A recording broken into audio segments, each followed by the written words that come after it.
Hello dear students, আশা করি তোমরা সবাই ভালো আছো। ক্লাস 11 এর সেকেন্ড সেমিস্টারের ইতিহাস বিষয়ের সিলেবাস, কোশ্চেন প্যাটার্ন, নম্বর বিভাজন নিয়ে আজকের আমাদের এই স্পেশাল ভিডিও। আজকের এই স্পেশাল ভিডিওটি তুমি প্রথম থেকে শেষ পর্যন্ত দেখো, তোমার কাছে একেবারে জলের মতো পরিষ্কার হয়ে যাবে সিলেবাস, নম্বর বিভাজন এবং কোশ্চেন প্যাটার্ন। ওকে, সিলেবাস তোমার হাতের মুঠোয় চলে আসবে। তো চলো শিক্ষার্থী বন্ধুরা, দেরি না করে আজকের এই স্পেশাল ভিডিওটি আমরা শুরু করছি। আর তোমরা যারা এখনো আমাদের টেলিগ্রাম এবং হোয়াটসঅ্যাপ চ্যানেলে জয়েন হওনি, তারা খুব শীঘ্রই জয়েন হয়ে যাও। সেখানে আমরা নোটস, বিভিন্ন টিপস, ট্রিক্স, সাজেশন প্রোভাইড করে থাকি। ওকে, তো প্রথমে আমরা দেখে নিচ্ছি। দেখো, ক্লাস 11 এর সেকেন্ড সেমিস্টারে মোট 3টি ইউনিট রয়েছে। কয়টি ইউনিট? 3টি ইউনিট। এক, ইউনিট 4 নেচার অফ স্টেট, যার বাংলায় অর্থ রাষ্ট্রের প্রকৃতি। কি রাষ্ট্রের প্রকৃতি কি, এর মধ্যে কি রয়েছে আমরা কিছুক্ষণ পরে ইন ডিটেইলসলি জানবো। ওকে, দেখো, রাষ্ট্রের প্রকৃতি থেকে আমাদের পরীক্ষায় কি এসিকিউ 3 মার্ক, অর্থাৎ 3 নম্বরের এসিকিউ থাকবে একটি। পরীক্ষায় একটি 3 নম্বরের এসিকিউ আসবে। ক্লিয়ার? এসিকিউ 4 নম্বর। দেখো, এসিকিউ 4 নম্বরে কয়টি আসবে? একটি। ক্লিয়ার? নেক্সট, ডেসক্রিপটিভ অর্থাৎ 8 নম্বর, যেটাকে রচনাধর্মী প্রশ্ন, 8 নম্বরে থাকবে একটি। তার মানে 3 4 3 7 8 7 15, এই হচ্ছে 15 নাম্বার হচ্ছে তোমাদের unit 4। Clear? Nature of state, রাষ্ট্রের প্রকৃতি থেকে তোমাদের মোট 15 নম্বর থাকছে। কিরকম কোশ্চেন প্যাটার্ন আশা করি বোঝাতে পেরেছি। এরপরে আমরা আসি। দেখো, ইউনিট 5 চেঞ্জিং ট্র্যাডিশন, যার বাংলায় অর্থ ঐতিহ্যের পরিবর্তন। দেখো, এই ঐতিহ্যের পরিবর্তনের মধ্যে কি রয়েছে? সাংস্কৃতিক ঐতিহ্য পরিবর্তন, রেনেসাঁস রয়েছে, বিভিন্ন দিকগুলো রয়েছে, আমরা ইন ডিটেইলসলি জানবো। ওকে, দেখো, এখান থেকে তোমাদের পরীক্ষায় এসিকিউ থাকবে কয়টি? 2টি। 3 নম্বরের এসিকিউ অর্থাৎ 3 মার্কের এসিকিউ থাকবে 2টি। 3 গুণে 6। ক্লিয়ার? এসিকিউ 4 মার্কের কয়টি থাকবে? একটি। ওকে, আর ডিএকিউ, দেখো, ডেসক্রিপটিভ কোশ্চেন কিন্তু এখান থেকে আসবে না। ডেসক্রিপটিভ কোশ্চেন এখান থেকে তোমাকে পড়তে লাগবে না 8 নাম্বারের। ক্লিয়ার? তার মানে এখানে 6 আর 4 কত? 10। ক্লিয়ার? তার মানে আমাদের 5 অর্থাৎ ইউনিট 5 থেকে থাকছে 10 নম্বর। ওকে, বুঝতে পেরেছি। এরপরে আমরা আসি। দেখো, ইউনিট 6 এক্সপ্যান্ডিং হরাইজনস, যার বাংলায় অর্থ দিগন্তের প্রসার। অর্থাৎ এখানে ভৌগোলিক অভিযান, মুদ্রণ বিপ্লব, বিভিন্ন দিকগুলো রয়েছে, আমরা ইন ডিটেইলসলি জানছি একটু পরেই। এবারে দেখো, এই এক্সপ্যান্ডিং হরাইজন অর্থাৎ দিগন্তের প্রসার থেকে তোমাদের এসিকিউ অর্থাৎ 3 মার্কের এসিকিউ থাকবে একটি। ক্লিয়ার? 4 নম্বরের এসিকিউ লিখতে লাগবে একটি। ক্লিয়ার? তোমাকে 8 নম্বরের একটি প্রশ্ন লিখতে লাগবে। ক্লিয়ার? তার মানে 3 4 3 7 8 7 15, এখানেও তোমাদের 15 মার্কস। ওকে, বুঝতে পারছি। দেখো, 15 আর 15 30, এখানে 10 40, তোমাদের 40 হচ্ছে মোট সেকেন্ড সেমিস্টার। ওকে, এরপর দেখো টোটাল কত থাকছে। দেখো, টোটাল 3 মার্কের অর্থাৎ টোটাল 3 মার্কের এসিকিউ হচ্ছে 12। দেখো, 3 6 3 9 9 3 12, অর্থাৎ প্রথম যে তোমাদের ইউনিট 4, সেখানে তোমাদের 3 নম্বরের একটি, 3 নম্বরে 2টি, 3 নম্বরে একটি, অর্থাৎ মোট হচ্ছে 12। তার মানে 3 মার্কের কোশ্চেন তোমাদের পরীক্ষা আসবে মোট 12। 4 মার্কেরও তোমাদের আসবে 12, অর্থাৎ প্রথম যে ইউনিট 4, সেখানে তোমাদের একটি, ইউনিট 5 থেকে একটি এবং ইউনিট 6 থেকে একটি, অর্থাৎ প্রত্যেকটা ইউনিট থেকে 4 নম্বরের একটা করে প্রশ্ন পরীক্ষা আসবে। ওকে, এবার দেখো 8 মার্কের কোশ্চেন শুধুমাত্র ইউনিট 4 এবং ইউনিট 6 থেকেই আসবে। ওকে, ইউনিট 5 কিন্তু আসবে না। বুঝতে পারছি? তার মানে দেখো 12 12 24 16 40, এই হচ্ছে 40 মার্ক তোমাদের টোটাল নাম্বার, অর্থাৎ কোশ্চেন প্যাটার্ন কিরকম আসবে? এসিকিউ থাকছে আর থাকছে ডিএকিউ অর্থাৎ ডেসক্রিপটিভ আনসার কোশ্চেন। ক্লিয়ার? এরপরে আমরা যাচ্ছি ইন ডিটেইলসলি এই সিলেবাস গুলোর মধ্যে কি রয়েছে, তোমাদের 3টি ইউনিটে কি রয়েছে, আমরা ইন ডিটেইলসলি জলের মতো পরিষ্কার করে বুঝে নিচ্ছি। ওকে, আর ভিডিওগুলি ভালো লাগলে অবশ্যই বন্ধুদের মাঝে শেয়ার করো, চ্যানেলে নতুন হয়ে গেলে সাবস্ক্রাইব করে দিও। আমাদের নিত্য নতুন এরকম নোটস, টিপস, ট্রিক্স, সাজেশন সবার আগে পাওয়ার জন্য পাশের দেওয়া বেল আইকনটি অবশ্যই প্রেস করো। ওকে, এরপরে আমরা আসি সিলেবাস নিয়ে, অর্থাৎ তোমাদের ক্লাস 11 এর সেকেন্ড সেমিস্টারে কি কি অধ্যায় থাকবে তার সম্পূর্ণ চুলচেরা বিশ্লেষণ নিয়ে। দেখো, প্রথমত আমরা আসি ইউনিট 4। এই ইউনিট 4 এ কি রয়েছে? নেচার অফ স্টেট, যার অর্থ বাংলায় রাষ্ট্রের প্রকৃতি। এই রাষ্ট্রের প্রকৃতির মধ্যে 2টি টপিক রয়েছে, এক 4.1, 2 হচ্ছে 4.2। ওকে, তবে 4.2 এবং 4.1, দেখো দুটো বিষয় ভালো করে বুঝে নি। এখানে কি রয়েছে? স্টেট অ্যান্ড ইটস অ্যাপ্রোচেস, অর্থাৎ রাষ্ট্র এবং তার শাসন যন্ত্র, অর্থাৎ একটি রাষ্ট্র পরিচালনার জন্য যে বিভিন্ন দিকগুলো প্রয়োজন সেগুলো রয়েছে। ফার্স্ট দেখো কি রয়েছে?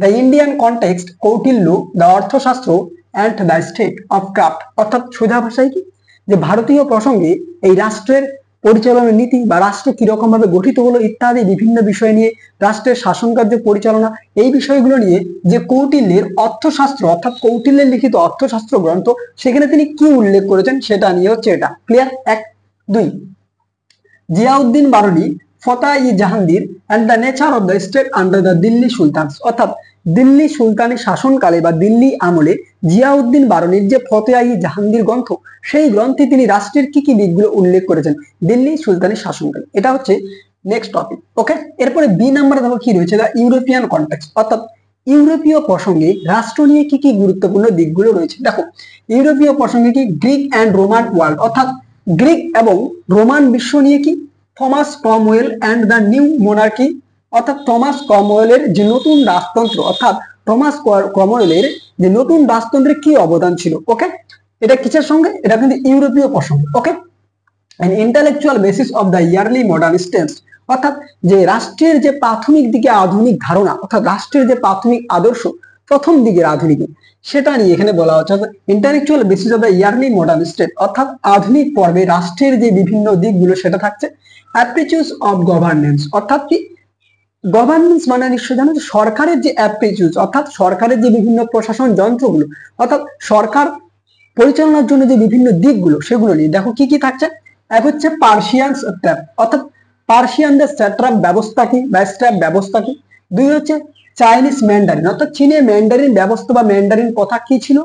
তিন হচ্ছে কি দিল্লি সুলতানি আমলে কি ছিল, ইক্তাদার, অর্থাৎ ইক্তা ব্যবস্থা বা ইক্তা প্রথা দিল্লি সুলতানি আমলে কিরকম প্রভাব ছিল, ইক্তা প্রথা কি, ইক্তা ব্যবস্থা কি, এর বৈশিষ্ট্য ইত্যাদি।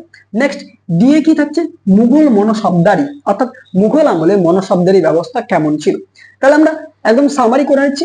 ফার্স্ট চ্যাপ্টারে কি রয়েছে, নেচার অফ স্টেট, অর্থাৎ রাষ্ট্রের প্রকৃতি।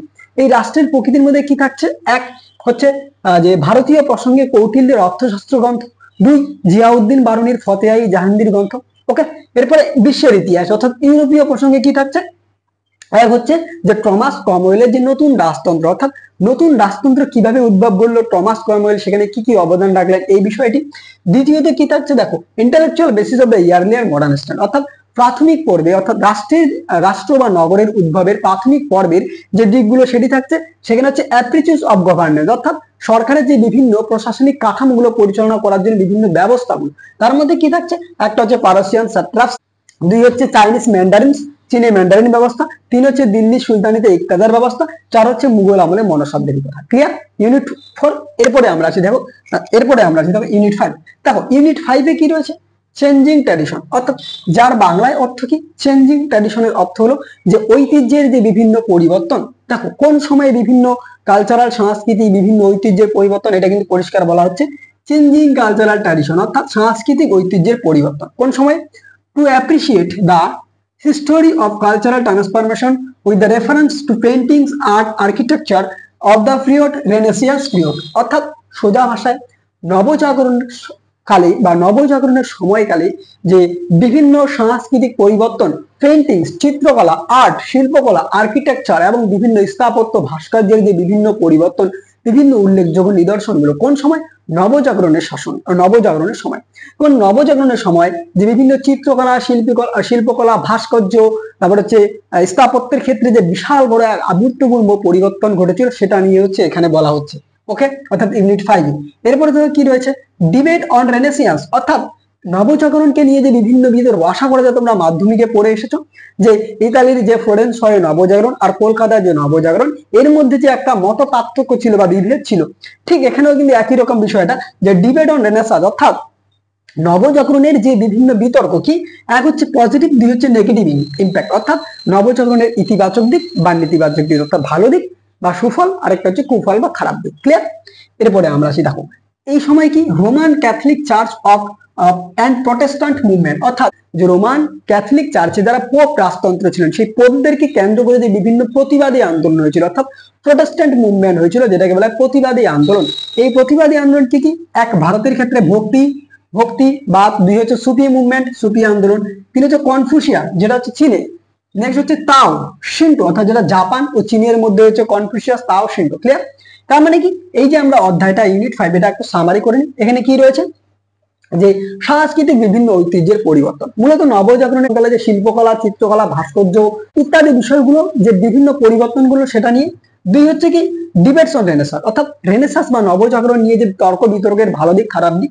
তিন হচ্ছে কি যে রোমের যে ক্যাথলিক চার্চ, অর্থাৎ রোমে যে মূলত পোপরা ছিল তাদেরকে কেন্দ্র করে যে বিভিন্ন আন্দোলন হয়েছিল, প্রতিবাদী আন্দোলন, সেটি আর কি ভারতে ভক্তি আন্দোলন, সুফি মুভমেন্ট, সুফি আন্দোলন, কনফুসিয়াস, তারপর হচ্ছে তাও আর হচ্ছে শিল্প, এগুলো যেগুলো মূলত চীন ও জাপানের মধ্যে হয়েছিল।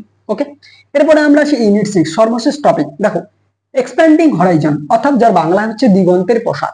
দেখো এই দিগন্তের প্রসার কি বলা হচ্ছে? অরিজিনস অফ মডার্ন সায়েন্স, অর্থাৎ আধুনিক বিজ্ঞানের উদ্ভব। নেক্সট কি থাকছে? From witchcraft to social immunifications. Okay, astrology to astronomy, অর্থাৎ যদি দেখা যায় যে অ্যাস্ট্রোলজি অর্থাৎ জ্যোতির্বিদ্যা থেকে কি বলা হচ্ছে? জ্যোতির্বিদ্যা থেকে জ্যোতির্বিজ্ঞানের উদ্ভব কিভাবে হলো। তাহলে এখানে কি থাকছে? যে আধুনিক বিজ্ঞানের উদ্ভব কিভাবে হলো, জ্যোতির্বিদ্যা থেকে জ্যোতির্বিজ্ঞানের উদ্ভব কিভাবে হলো। পাশাপাশি কি থাকছে দেখো, টুয়ার্ডস অ্যান্ড সোশ্যালিস্টিক্স ইউনিভার্স, অর্থাৎ একদম সহজ বিষয় যে সূর্যকেন্দ্রিক বিশ্ব ব্রাহ্মণ্ডের যে ধারণা, যেমন কোপার্নিকাস, গ্যালিলিও, এদের যে বিভিন্ন ধারণাগুলো, সূর্যকেন্দ্রিক বিশ্ব ব্রাহ্মণ্ডের ধারণা টপিকটি থাকছে। নেক্সট কি থাকছে দেখো, geographical explorations and new geographical knowledge, একদম সহজ বিষয় যে ভৌগোলিক অভিযান এবং ভৌগোলিক অভিযানকে কেন্দ্র করে বিভিন্ন জ্ঞানের যে বিস্তার, সেই বিষয়টি থাকছে মূলত ভৌগোলিক অভিযান। ওকে, এরপর কি থাকছে? টেকনোলজি অ্যান্ড অ্যাডভান্সমেন্ট, অর্থাৎ প্রযুক্তিবিদ্যার যে বিভিন্ন বিকাশগুলো, agricultural, military and ship building technology, একদম সহজ বিষয়, অর্থাৎ কৃষি ক্ষেত্রে মিলিটারি অর্থাৎ সৈন্যবাহিনীর ক্ষেত্রে, শিপ বিল্ডিং অর্থাৎ জাহাজ নির্মাণের ক্ষেত্রে যে বিভিন্ন টেকনোলজি, মানে সোজা ভাষা হচ্ছে বিভিন্ন প্রযুক্তিবিদ্যার বিকাশ। কৃষি ক্ষেত্রে, সৈন্যবাহিনীর ক্ষেত্রে, আর হচ্ছে শিপ বিল্ডিং অর্থাৎ জাহাজ নির্মাণের ক্ষেত্রে। ক্লিয়ার? এরপর দেখো printing revolution in western Europe, অর্থাৎ প্রিন্টিং রিভলিউশন মানে কি? যাকে আমরা বাংলায় বলি মুদ্রণ বিপ্লব। এই মুদ্রণ বিপ্লব কোথায়? ওয়েস্টার্ন ইউরোপ, অর্থাৎ পশ্চিম ইউরোপে যে মুদ্রণ বিপ্লব ঘটেছিল তার প্রভাব কি কি? উইথ রেফারেন্স, পরিষ্কার বলা হচ্ছে with reference to the contribution of China, Japan and Arab world to the printing, অর্থাৎ সেখানে উল্লেখ করা বলা হচ্ছে যে পশ্চিম ইউরোপের মধ্যে কি কি? এক হচ্ছে চায়না, অর্থাৎ চায়নায় যে মুদ্রণ বিপ্লবের বিকাশ।